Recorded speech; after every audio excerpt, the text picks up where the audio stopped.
A lot of people are afraid or careful to not be judgmental. But I'm going to say the thing you have to be more careful about is being inflexible, is being so set in your views that you cannot change. A view, a judgment, is not a problem. It is something that may help you to discern. And yes, there's this whole debate of whether it's judgment or discernment. Doesn't actually matter what you call it. Sometimes you have to take a particular stance. You have to see something for what it is. You have to actually name it and call it out. But it is when you become so fixated on this is the only way that you become so set in not seeing another way that becomes a problem.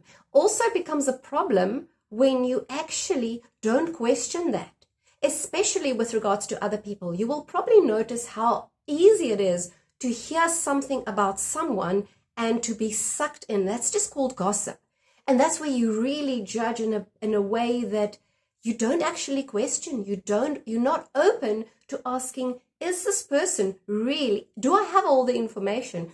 Can I see it from a different viewpoint? So I'm saying the enemy, or the thing that you have to be mindful of, is the inflexible ways of having a judgment, having an opinion, having a viewpoint.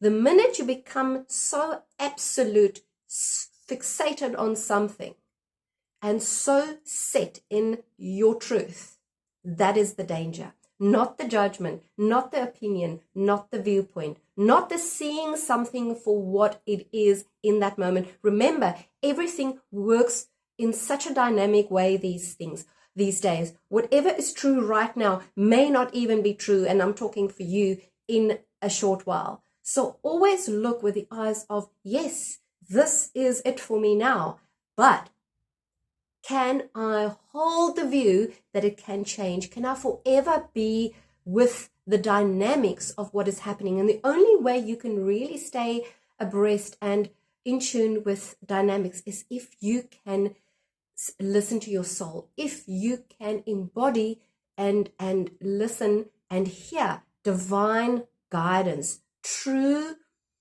if you know your energy signature, if you know where it is coming from and where it's going, and you can listen with your heart, then you can be open. So just wanted to share that. Have a beautiful day. Thanks for listening. And as always, so much love to you. Bye for now.